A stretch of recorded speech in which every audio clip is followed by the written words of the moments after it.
Hi guys. Let's discuss the 13th sign. So there's been a lot of hubbub lately on the internet about this, they say, alleged 13th sign, which there definitely is one. Let's go into a little bit of a discussion about it. So someone posts on the internet that there is indeed a 13th sign and that all of our signs have indeed changed to the previous zodiological sign. Everyone's head implodes, everyone blows a head gasket, and within 2 weeks after everyone digests or processes that, there's then the understanding that it's all hogwash and that only people born as of 2009 ultimately fall under the spell of this new shift in the entire zodiac, not even just the 13th sign. However, I've been discussing the 13th sign in lectures and workshops for years now. You know what, looking back, I'm even thinking it may be decades, but let's explain. Imagine, if you would, that the zodiological signs, the astrological signs, are in sort of like a pie, shape of a pie, and there are 12 pieces cut for each sign. Now, the phenomenon, though, that is of interest is Scorpio is a very small star system.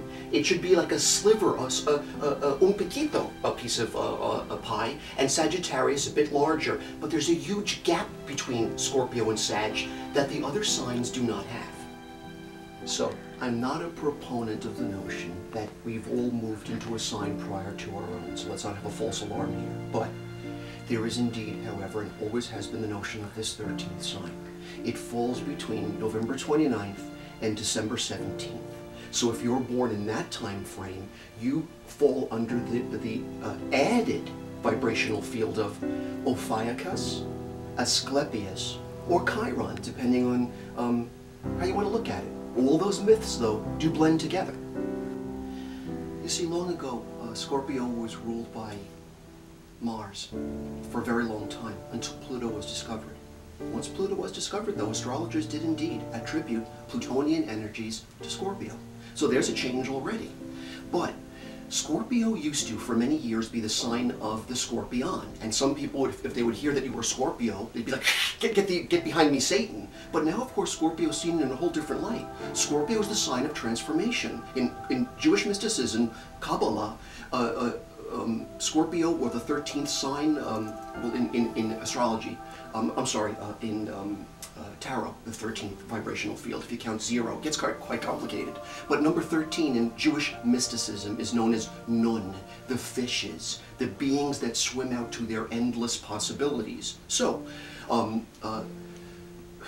Scorpio, therefore, has this little bit of energy field that has an ability to either access its deepest, darkest, almost eerie energy field, or frankly, its beautiful white light and its ability to heal.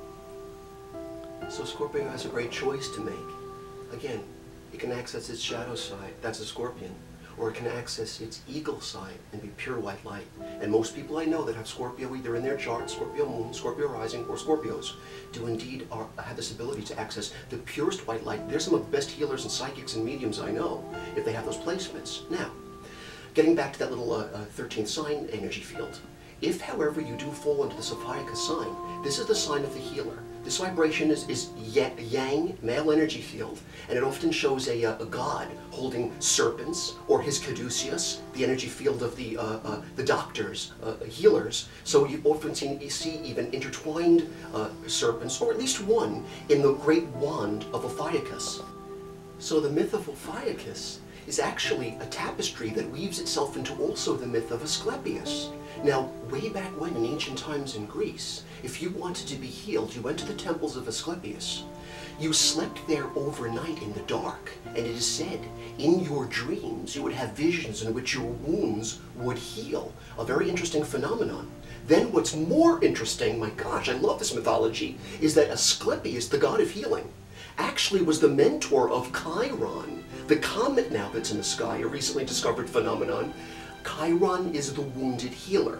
Now, Chiron is so close, though, sometimes, or Asclepius or Ophiuchus, to Scorpio, that it is said that the stinger of Scorpio goes into the hoof or the foot of the centaur Chiron, and Chiron then becomes the wounded healer because he's immortal, he lives forever, but he's wounded. Now, the reason, though, why some people will reportage on internet that Ophiuchus or Asclepius or the 13th sign only pertains to children born in 2009 is because as of 2009, Japan has officially embraced the 13th sign.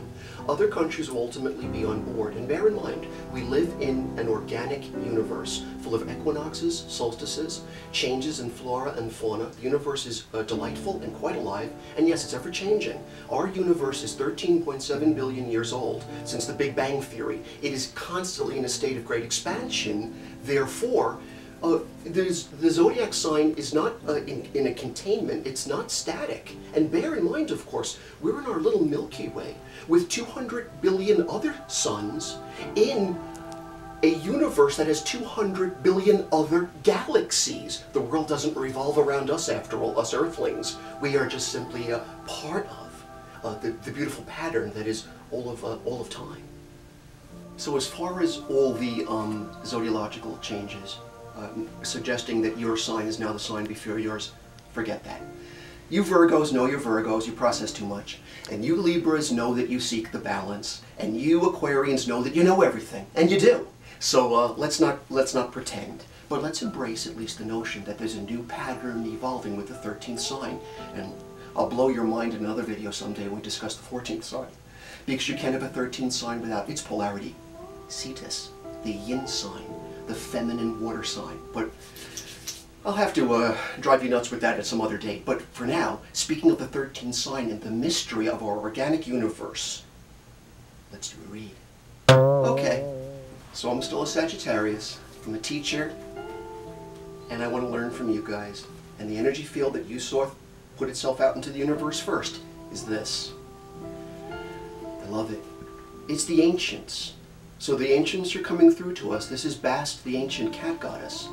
All dead or deceased cats were shipped to Bubastis to be mummified and buried in sacred grounds. So it's interesting, the ancients come to us. But let's go further. When you see an image of the goddess Bast, and by the way, this recent total lunar eclipse, a lot of gals reported to me, that they just felt a lot of cat or kitten energy in that moon. Very interesting, gals are very perceptive. But whatever this vibe is trying to suggest to us with the cat mother and kittens is what our greatest strength always is. It's not necessarily always science. It's not that we have a new technology in a vehicle necessarily. Our greatest strength will always be, and always has been, love. The second vibrational field says this.